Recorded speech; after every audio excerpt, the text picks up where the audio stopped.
C'est une semaine qui a secoué l'Union européenne. Mercredi, en arrivant en Suisse au sommet économique mondial de Davos, le président américain Donald Trump accentue sa pression sur les Européens en confirmant ses ambitions territoriales sur le Groenland. Nous voulons donc un morceau de glace pour protéger la planète, mais il refuse de nous le donner. Nous n'avons jamais rien demandé d'autre. Et nous aurions pu garder ce morceau de terre, mais nous ne l'avons pas fait. Ils ont donc le choix, ils peuvent dire oui, et nous leur en serons très reconnaissants, ou ils peuvent dire non, et nous nous en souviendrons. Pour faire plier l'Europe, le locataire de la Maison-Blanche dégaine son arme favorite, la menace de nouveaux droits de douane de 10% sur la France et 7 autres pays européens. Quelques heures plus tard, Donald Trump change d'avis, volte-face après ses discussions avec Mark Rutte, le secrétaire général de l'OTAN. Les deux hommes seraient parvenus à un accord. Par rapport à la rencontre productive que j'ai eue avec Mark Rutte, nous avons posé le cadre d'un futur accord dans le respect du Groenland et de la région arctique. Cette solution sera la meilleure pour les États-Unis et pour tous les pays de l'OTAN. À partir de là, je n'imposerai pas les tarifs douaniers qui devaient entrer en vigueur le 1er février. Plus question d'envahir le Groenland donc, mais l'accord reste très flou. Rien de suffisant pour assurer le Danemark sur ses craintes quant au maintien de sa souveraineté, un sujet dont il n'a tout simplement pas été question quand Trump et le patron de l'OTAN se sont parlé. Cette problématique n'a pas été évoquée dans ma conversation avec le président. C'était vraiment focalisé sur ce que nous devons faire pour être sûrs que nous protégerons la région de l'Arctique où les Russes et les Chinois sont de plus en plus présents. Dimanche dernier, les 27 avaient convoqué un sommet d'urgence pour s'accorder sur une riposte. Finalement, les Européens sont provisoirement soulagés. Provisoirement seulement. Nous sommes revenus à une situation qui me paraît beaucoup plus acceptable, même si nous restons vigilants. Et donc ce qu'il faut en conclure, c'est que quand l'Europe réagit de manière unie, en utilisant les instruments qu'elle a à sa disposition, et tandis qu'elle est menacée, elle peut se faire respecter. Face à un Donald Trump plus versatile et conquérant que jamais, le Groenland n'est sûrement pas arrangé dans le tiroir des affaires classées. Et on va revenir évidemment sur cette semaine agitée, ce bras de fer, Donald Trump, Union européenne et Emmanuel Macron. On va en parler avec vous, Françoise Degois. Merci bonjour ma chère Lauriane. Merci Françoise d'être avec nous. On accueille William T. Bonjour. Bonjour. Merci également d'être là. Vous êtes le président du think tank Le Millénaire. D'abord, une question un peu large, mais quel regard vous avez porté sur cette semaine marquée par ce bras de fer entre Donald Trump et l'Union européenne? Bien, écoutez, moi je dirais Union européenne 1, Trump 0, et je dirais même Emmanuel Macron 1, Trump 0, puisque maintenant ça devient viral, mondial, Top Gun a gagné. Vous voyez, non, mais je plaisante, mais en tout cas, je trouve que cette semaine, elle est juste incroyable. C'est la semaine où l'Europe véritablement se réveille. Hein. Quand on voit la séquence, dimanche, l'Élysée commence déjà à demander le dispositif anti-coercition. On voit que le Danemark marche. On se dit, les Allemands, que vont-ils faire? Ils sont sous la pression de leur business, hein, avec, on voit, moi dimanche soir je regardais tomber les dépêches, le syndicat des ouvriers des machines-outils qui mettait la pression sur le gouvernement allemand pour ne surtout pas bouger par rapport à l'Europe, parce que les machines-outils c'est très important, leur exportation vers les États-Unis, et en réalité Mélanie qui essaie de jouer les médiatrices, et puis tout change en réalité, parce qu'il y a Davos, parce que il y a ce moment où Emmanuel Macron dit non, en duo avec Mark Carney, dont on a oublié peut-être un peu. C'est vrai que Macron et ses lunettes ont éclipsé à peu près les discours très puissants de Mark Carney, le Premier ministre canadien. Donc, de toute façon, je pense que c'est une merveilleuse leçon. Pour moi, je suis très heureuse en tant qu'Européenne, et même en tant que Française, parce qu'il y a quelque chose qui s'est passé, qui en fait ne s'est jamais passé. Une bascule, on est dans les cordes, voilà, parce que c'est un puncher, Trump, et en réalité, l'Europe se réveille de façon très forte. Alors il faut que ça continue, parce que Donald Trump ne s'arrêtera pas. Mais j'ai vécu cette semaine, pas comme une série Netflix, non, parce que j'entends Netflix, Top Gun, on s'en fout. J'ai vécu cette semaine comme la capacité de l'Europe à dire non. Vous diriez pareil, William? Non, moi je dirais que Françoise a raison sur la communication, mais je ne sais pas si on a raison sur le pouvoir réel, parce qu'il y a deux conséquences à ce que fait Donald Trump. La première, c'est qu'en fait, Donald Trump, dans son premier mandat, était plutôt isolationniste, c'est-à-dire qu'il n'intervenait pas sur les affaires mondiales, et son but, c'était de tourner la page d'Obama et de Bush, et plutôt de garder toutes les armées américaines aux États-Unis, parce que les Américains ne voulaient pas d'intervention extérieure.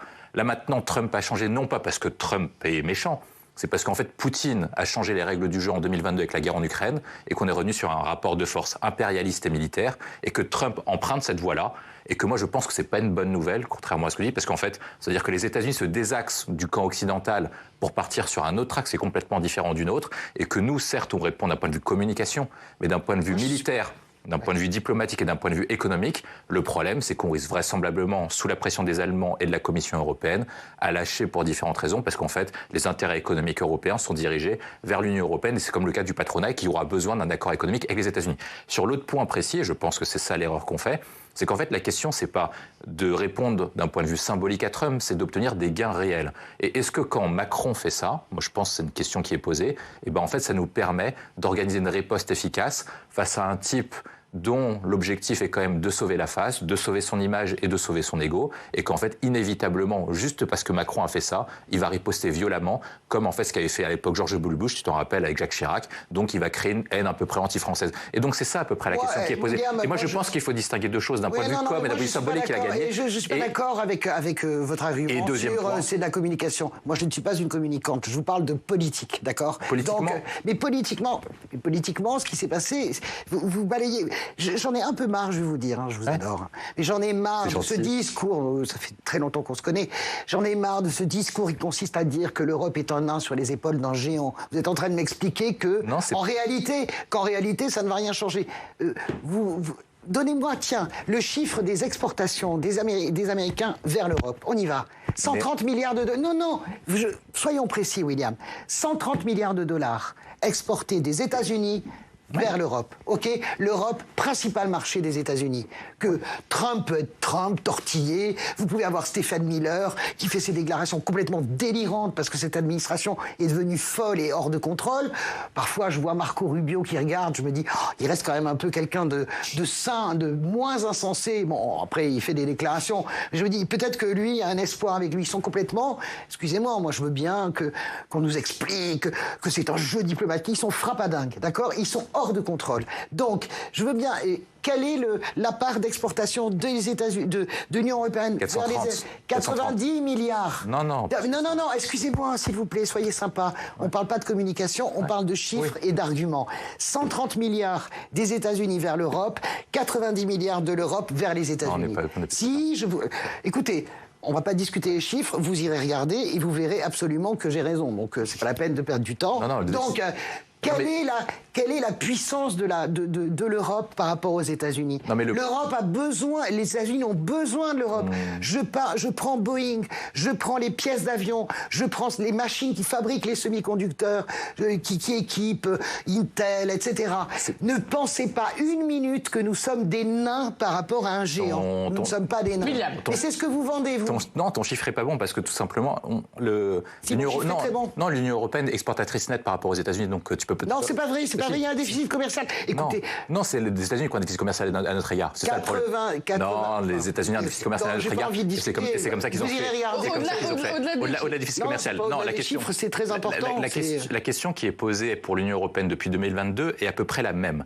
Ça veut dire que nous, on veut jouer un rôle sur la scène mondiale, mais pour jouer un rôle sur la scène mondiale, il nous faut des armes. C'est ce que disait Bismarck, la guerre sans les armes, c'est la musique sans les instruments. Donc ça veut dire qu'il faut s'équiper militairement. Or, le problème du réarmement militaire de l'Union européenne a pris beaucoup de retard. L'Allemagne est en train de le faire avec Friedrich Merz et c'est une bonne nouvelle. Macron essaie de le faire aussi et c'est une bonne nouvelle. Et moi, je pense que le problème qu'on a eu, c'est qu'en fait, on n'est pas allé assez vite sur deux points précis. Le premier, c'est qu'on n'a pas expliqué à la population sur pourquoi est-ce qu'on devait s'armer et pourquoi on devait s'équiper. On ne doit pas s'armer pour faire la guerre, on doit s'armer pour créer une dissuasion avec les autres puissances pour qu'elles évitent de nous agresser. Premier point. Deuxième point, et je pense que c'est ça le plus important, et Macron avait raison de le faire à l'époque, c'est qu'il faut passer en économie de guerre. Pourquoi est-ce qu'il faut passer en économie de guerre? Parce qu'il faut relancer notre industrie, il faut relancer notre machine productive, il faut faire en sorte de pouvoir produire beaucoup plus rapidement et beaucoup plus efficacement. Et à ce moment-là, si tu fais tout ça, Françoise, et ben là, Macron a raison de le faire parce qu'il a les armes pour s'opposer à Trump, il a les outils diplomatiques, il a les outils militaires, et c'est comme ça qu'on en résiste. Mais arrête m'interrompre à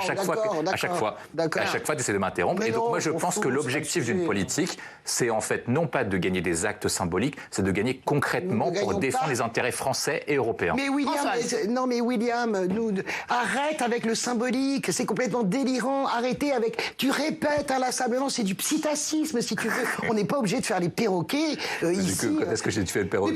Parce que on n'a pas d'armes, on n'a pas de munitions. J'entends ça toute la journée. Mais c'est vrai. Mais c'est pas le sujet. J'entends ça souvent, c'est parce que c'est vrai. C'est un des sujets. C'est pas le sujet. La France, par exemple, puissance nucléaire majeure, membre du Conseil de sécurité, la seule en Europe, etc. Est-ce que toi, tu penses que déjà le pouvoir de dissuasion nucléaire n'est pas un pouvoir important? Pas sur le Groenland. Mais bien sûr que si. Mais bien sûr que si, sur le Groenland, tout le monde s'est fichu du détachement de 15, de la centaine d'Européens. Combien il y a de militaires au Groenland stationnés? Combien il y a de militaires américains au Groenland stationnés? Juste, réponds-moi. 200. Non mais, tu comprends, tout le monde. Voilà, toi, toute cette sphère un peu de droite qui aime expliquer qu'on est des nuls. Non, un peu carrément, voilà.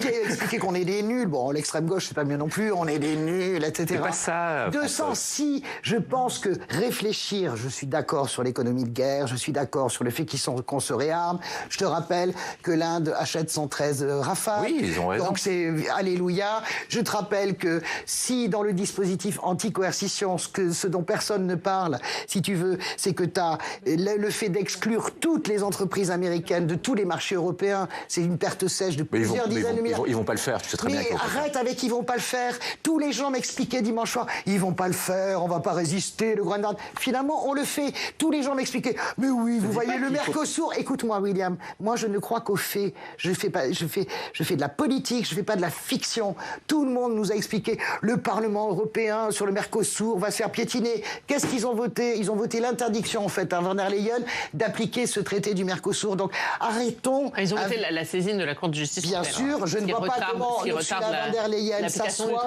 Je vois pas comment Ursula von der Leyen, ou alors elle est complètement cinglée, je veux dire, ou elle est complètement délirante sur le plan politique, comment elle s'assoit sur une décision d'un Parlement européen qui est issue des urnes des parlements européens. Donc, c'est vraiment une victoire. Donc, je veux dire, il faut arrêter de dire, ils vont pas. Si, ils vont. Voilà. Excuse-moi de te le dire, les faits démontrent qu'ils vont. Et je crois pas du tout que c'est une victoire symbolique sur le Groenland. L'histoire du détachement militaire, bien sûr que c'était symbolique pour expliquer, mais nous aussi. Non, mais ça, il a raison. Donc, il a eu raison. Donc, je suis pas en train de vous expliquer que Macron est le roi du monde. Je suis en train juste d'expliquer que l'Union européenne n'est pas un nain. Et j'en ai marre de l'entendre décrite en permanence comme oui, vous verrez, les Allemands vont lâcher. Les Allemands lâchent pas. Oui, vous verrez, Mélanie va nous lâcher. C'est pas ça, Françoise, personne ne lâche, en fait. Non, le problème, c'est une question de. Le problème essentiel de l'Union européenne, c'est qu'ils n'ont pas de définition stratégique sur les objectifs de guerre. C'est ça le problème essentiel. Sur l'Ukraine, sur le Groenland, sur tout ce qui se passe actuellement, tu n'as pas de politique et de vision stratégique sur ce qui se passe. Pourquoi est-ce que Trump veut le Groenland? Il veut pas le Groenland parce qu'il s'est levé un matin. C'est une question de contrôle des mers et de contrôle des routes commerciales. Et c'est ça, on a compris. Oui, mais le sujet, c'est ça. Oui. Et donc, nous, quelle est notre politique de contrôle des routes commerciales depuis les routes de la soie lancées par Xi Jinping? Quand tu regardes Ursula von der Leyen, quand elle est arrivée comme présidente de la Commission européenne, elle avait lancé une initiative pour créer et contrecarrer la route commerciale chinoise et lancer ce truc. Ça s'est jamais fait. Voilà, ça s'est jamais fait. L'autre point que nous on a, la deuxième puissance maritime du monde, comme Annick Girardin, qui était votre invité, était excellente. L'autre point que nous on a, donc au-delà des déficits qu'on a sur l'industrie et sur l'armée, c'est de dire qu'est-ce que nous on aimerait faire du Groenland. Moi je pense que les Américains, si on propose comment on fait pour utiliser le Groenland, comment on fait pour empêcher que ça tombe dans les mains des Russes notamment et des Chinois. Ce n'est pas une menace pour le moment et vous le savez très bien. Je pense que eux nous le laisseraient si par cas on proposait un plan qui soit cohérent pour dire voilà comment on va utiliser le Groenland, voilà comment on va faire pour défendre le Groenland et voilà comment on va l'utiliser pour des questions économiques et pour des questions commerciales. Non, c'est pas le cas. Et c'est pour ça que lui il le fait. En fait, pourquoi est-ce que Trump arrive sur la plupart des sujets à la place des Européens? Quand tu regardes, mais la politique américaine depuis Obama est à peu près la même. C'est-à-dire que c'est pas Trump qui est comme ça. Et même avant, c'était comme ça. L'objectif que eux ont, c'est de se désengager du côté européen si les Européens arrivent à tenir ces champs. Or, le problème qu'a eu l'Europe, c'est contrairement à ce que tu dis, elle n'a pas tenu son rang dans l'histoire. Sur l'Ukraine, sur les différents sujets. Mais si, c'est pas vrai. Non, excusez-moi, on n'a pas tenu le rang. Je ne peux pas te laisser dire ça. Mais si, on n'a pas tenu le rang. Mais si, on n'a pas. Tu ne peux pas faire du déni de réel comme ça. Ben non, c'est toi qui es en déni de réel. Mais en août, Trump arrive avec Poutine, avec son plan de paix. Qui s'oppose à ce plan de paix? Et pourquoi ce plan de paix qui était totalement la Pax Russia? Oui. William, arrête. C'était un plan de paix pour la Russie. Qui s'oppose? C'est l'Europe. Et parce que l'Europe met les pieds dans la porte, eh bien ce plan de paix... C'est pas sur ça qu'ils nous attendent. Eux, ce qu'ils nous attendent, c'est comment on fait... Mais ces Américains nous entendent, mais bien sûr. Ce que les Américains... On est des enfants, évidemment. Non, ce que les Américains attendent sur la guerre en Ukraine, c'est que... Ils attendent rien du tout. Ils attendent de racheter les minerais de la même manière. Non, c'est pas vrai. Mais bien sûr, mais c'est du business. Mais non, mais ce que eux attendent depuis le début, c'est que nous, on se substitue à l'aide américaine pour que nous, on reprenne les armes pour pouvoir aider les Ukrainiens. C'est ça qu'ils attendent. Et comme on est en incapacité de le faire, Attends 2 secondes. Comment on est en incapacité de le faire? Et c'est pour ça qu'eux veulent se désengager du conflit. Et eux pensent... Ils ne veulent pas se désengager du conflit, c'est un deal. Mais non, mais sûr que si, ils veulent se désengager du conflit. C'est pour ça qu'on est là. C'est vraiment infernal, en fait. C'est juste compliqué. Total. Non, mais pardon, parce que... C'est un deal commercial. Cette semaine, alors, il y a eu un bras de fer, évidemment, Trump... Non, mais c'est très intéressant, mais juste, il y a eu un bras de fer Trump-Union européenne, mais Donald Trump, il a quand même particulièrement ciblé Emmanuel Macron. Et c'est normal, bien sûr, parce que c'est Emmanuel Macron qui s'oppose, c'est lui qui met le pied dans la porte. Excusez-moi, je ne suis pas une macroniste turiféraire, je suis quand même bien obligé de reconnaître que sur l'Ukraine et sur la question, alors Davos, c'est paroxystique, et sur la question du Groenland, celui qui entraîne le mouvement, bien sûr que c'est Emmanuel Macron. Je comprends que ça fasse grincer à l'intérieur, c'est pas ça il n'est pas candidat à sa réélection, heureusement. Donc on peut être libre de dire des choses aimables sur lui, vous voyez, et des choses un peu objectives. Si on est objectif, d'ailleurs, tout le monde le reconnaît. J'ai même entendu Jean-Philippe Tanguy dire « je suis à fond derrière le président de la République ».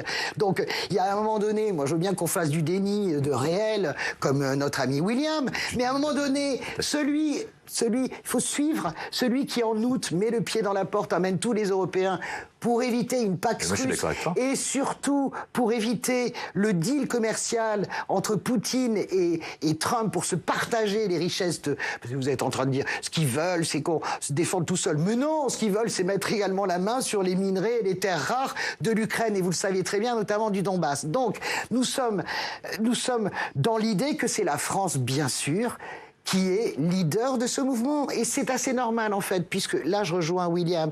Nous sommes dans un climat de guerre, en tout cas de préparation de la guerre. Il est normal que la France, par son histoire de non-alignement, mais par le fait qu'elle est la seule puissance nucléaire autonome européenne. Même les Britanniques ont besoin de la clé américaine, bien sûr. Nous sommes la seule puissance autonome. Nous sommes la seule armée de projection de l'Europe. Les Britanniques aussi, mais beaucoup moins, dans une moindre mesure. Nous sommes la seule armée de projection d'Europe. Nous sommes la seule puissance nucléaire de tout le continent. Et donc... Vous savez, c'est l'histoire de Audiard, hein, quand un type armé parle à un autre type qui est pas armé, l'autre type l'écoute. Donc à partir du moment où la France est leader et véritablement, il est normal que ce soit la France qui joue les premiers rôles. C'est bien, tu vois. Pourquoi est-ce que la France peut agir? Et tu l'as dit concrètement, et c'est moi ce que je te dis, c'est ça le problème européen, c'est qu'on a les moyens de notre action. C'est-à-dire qu'on a une armée qui est autonome. Mais non, mais on a une armée qui est autonome, on a une diplomatie qui est puissante et on a des outils. Tu m'as dit l'inverse tout à l'heure. Non, mais non, moi je te dis qu'en fait le seul moyen pour moi de riposter, c'est d'avoir des outils. Seulement, le problème... Ça s'appelle la dissuasion, tu sais, William. L'arme nucléaire n'existe que pour qu'on s'en serve pas, je te rappelle. Oui, mais le nucléaire, c'est uniquement pour protéger le territoire français. Il y a une question de doctrine sur l'Europe. Non, c'est pas vrai. Mais non, c'est une question de doctrine sur l'Europe. Puisque William... Oui, mais attends 2 secondes. Non, mais tu m'interromps toutes les 5 secondes. C'est assez compliqué. Donc, je reprends. Donc, on arrive à pouvoir... Et Macron a un poids, parce que comme tu l'as dit, il a des outils militaire et diplomatique pour pouvoir le faire. Moi, ce que je reproche à l'Union européenne, c'est de tenir des discours et de ne pas s'équiper militairement et industriellement pour pouvoir riposter. Ça, c'est le premier élément. Et ensuite, après, Macron a raison, parce qu'en fait, Macron reprend, et moi je pense qu'il y a des raisons diplomatiques, mais aussi des raisons de fin de carrière, c'est qu'en fait, il reprend le même rôle que Jacques Chirac en 2003. Jacques Chirac est devenu très populaire quand il s'est opposé quand il s'est opposé à la guerre en Irak. Et je pense que Macron est exactement sur la même trajectoire, en se disant, sur le dossier palestinien, il s'était opposé à Netanyahou et à Donald Trump. Sur le dossier ukrainien, il s'oppose à Donald Trump et à Vladimir Poutine. Et sur le dossier du Groenland, il s'oppose à Donald Trump. Et dessus, il a raison de le faire. Le problème, et le problème essentiel, c'est le suivant, c'est ce que je te dis, c'est qu'en fait, les autres puissances ne veulent pas à faire la même chose que nous, c'est-à-dire... Ça n'est pas vrai. Hormis l'Allemagne... L'Italie serait arme, c'est pas vrai. Oui, mais... Pourquoi est-ce que vous dites ça? Pourquoi tu dis ça? L'Italie serait arme, par exemple. Oui, mais pas suffisamment, parce que... Non, mais bien sûr, parce que c'est pas une industrie naturelle, mais elle serait arme. L'Espagne serait arme, Sanchez serait arme. L'Italie est une meilleure industrie que nous. Bien sûr, bien sûr, ils sont... Et donc, pour pouvoir le faire, moi je pense que quand tu parles de réveil européen, c'est un réveil qu'on dit et qu'on annonce depuis 2022. Moi, ce que je te dis, c'est que dans les actes concrets, sur les questions de réarmement, sur les questions de vision stratégique et sur les questions de comment tu fais pour défendre les intérêts européens, à chaque fois, on subit les événements plutôt que de préparer les événements à venir. Par exemple, c'est quoi notre politique ? Par exemple, qu'est-ce qu'on va faire, par exemple, sur Taïwan et sur la Chine ? Ça va être un sujet qui va être posé bientôt. Qu'est-ce qu'on fait quand on se fait sur la question du Moyen-Orient ? Qu'est-ce qu'on fait sur l'Afrique ? Ça va être des sujets qui vont être véritablement importants. Et moi, je pense qu'à long terme, parce que Trump, c'est un épiphénomène, il ne sera plus là dans 3 ans. Nous, qu'est-ce qu'on va faire par rapport à un désengagement américain sur ces grandes régions du monde qui nous créent des tensions qui sont économiques, migratoires et en termes de stratégie. Et moi, je pense que c'est ça l'échec européen. Je pense que c'est ça l'échec européen, parce qu'on est en incapacité de pouvoir prévoir l'avenir. Or, gouverner, c'est prévoir. Je pense que tu te payes de mots. Il y a beaucoup d'erreurs factuelles dans ce que tu dis. Ça n'est pas vrai que depuis 2022, nous ne faisons rien. Bah écoute, sinon, je pense que Poutine serait déjà à Kiev et aurait déjà annexé. Ça n'est pas vrai. Depuis 2014, d'ailleurs, ça commence la Crimée. Et tu le sais très bien, avec les accords de Minsk, avec Merkel et François Hollande. Donc, on ne peut pas se payer de mots et raconter. Tu te payes de mots. C'est ça mon problème, si tu veux. Sur l'Ukraine, tu dis l'Europe ne fait rien. Bien sûr que c'est parce que c'est l'Europe qui résiste. L'Europe, déjà, n'a pas abandonné Zelensky. Quand Zelensky est traité comme un pouilleux, je pèse mes mots, par Donald Trump, qui après, ça devient son meilleur copain, évidemment, une espèce de folie comme ça, narcissique, eh bien, l'Europe n'abandonne pas Zelensky. L'Europe n'abandonne pas l'Ukraine sur le front. La France prête ses canons César, etc. Donc, déjà, commencer faire ce type de prolégomène en disant depuis 2022, mais l'Europe résiste à Poutine. Est-ce que ça inverse le cours du conflit? Mais c'est en train de l'inverser, puisque regarde ce que l'Europe a obtenu à la conférence des alliés à l'Élysée il y a quelques semaines. L'Europe a obtenu, malgré tous les désaccords de Trump, l'Europe a obtenu la force d'interposition avec garantie par les États-Unis. Donc pourquoi est-ce qu'à un moment donné on ne dit pas les choses telles qu'elles sont? Bien sûr que l'Europe résiste depuis 2022. Bien sûr que l'Europe résiste sur la crise du Groenland. Mais on résiste, mais on gagne pas, François. Mais on gagne pas.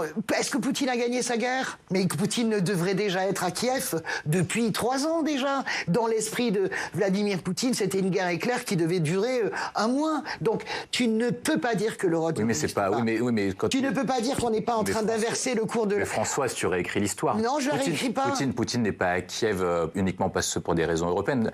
Pourquoi est-ce que l'Ukraine arrive à résister au début? C'est grâce à l'aide de Biden et de l'administration américaine. Mais mais l'Europe ensuite, après, aussi. Oui, mais mais François, ça inverse le cours du conflit avec des armes. T'inverses pas le conflit uniquement avec des aides humanitaires et avec des prêts bancaires. Je suis d'accord avec toi, mais elle a sa propre armée. L'Ukraine, c'est déjà une armée très puissante. Je pense que c'est ça où c'est pas pour ça qu'il résiste. Ensuite après, pour reprendre. Toi, tu dis, en gros, que tout se passe bien et que tout va bien. Je n'ai pas dit ça. Pourquoi est-ce qu'à chaque fois... Je n'ai pas dit ça. Mais j'inverse ton propos qui dit, on est des nuls, on fait rien. Mais bien sûr que c'est ça. Mais t'es dans la ligne. Mais écoute, toute la droite française dit la même chose. Je comprends que les événements vous donnent tort et que c'est tout à fait désagréable. Non, mais toi, tu dis que tout va bien et tout se passe bien. Je n'ai pas dit ça. Mais si tout va bien et tout se passe bien, pourquoi est-ce qu'on perd une grande partie de nos arbitrages? Moi, ce que je te dis, c'est que si on veut gagner, moi, je pense que les objectifs sont bons. Si on veut gagner, c'est qu'il faut qu'on se réarme, il faut qu'on se rééquipe sur le plan économique. Et ça fait. Non, mais ça fait. Il faut qu'on se réarme. Mais pourquoi on ne le fait pas dans ce cas-là? Mais bien sûr. On arrive à la fin de ce débat qui aurait été animé, agité. Au moins, il y a eu du débat entre vous. Du coup, non, il y a eu du débat. Vous avez vu à quel point le 43, tout le monde s'en fout. Dites-moi, Françoise, la belle histoire du jour, c'est vous qui allez nous la raconter aujourd'hui. C'est pas moi, c'est vous. Je vais vous raconter cette histoire de région qui est juste extraordinaire. Notre ami Red Chef m'a dit t'as 1 minute, donc je fais 1 minute. Une entreprise familiale, Henri Julien qui fabrique des lunettes. On parle des fameuses lunettes d'Emmanuel Macron. Les fameuses lunettes qui ont provoqué un buzz planétaire. On est sur des centaines de millions de vues, d'images, de photos, de breaking news. Ces fameuses lunettes que Emmanuel Macron, en fait, avait fait acheter pour faire un cadeau lors d'un G20. Et quand ses équipes l'avaient ramenées, il les avait trouvées super belles. Donc, elles sont fabriquées à Lons-le-Saunier, dans le Jura, par la fabrique créée en 1920. Henri Julien, ce sont des lunettes. Il faut 4 mois pour les fabriquer. En réalité, eh bien, ces lunettes ont tellement fait le tour du monde que l'entreprise italienne qui a racheté Henri Julien a vu sa capitalisation augmenter, passer à 5 millions de dollars jeudi. capitale industrielle. Le site d'Henri Julien explose. Le PDG a dit arrêtez de vouloir commander. Notre site ne tient pas. Donc déjà au moins les lunettes, c'est une très grande réussite française. Et voilà. Lons-le-Saunier, Jura, c'est pour une fois qu'on a une réussite industrielle, on va tomber d'accord. Non, pas pour une fois. Non, mais c'est quand même. Non, mais c'est juste. Mais on salue cette très belle réussite industrielle française. C'est magistral, c'est magistral. Merci pour cette belle histoire, Françoise. Merci beaucoup. Merci William T d'avoir été avec nous. Merci à tous de nous avoir suivis. On vous souhaite un excellent week-end. À lundi.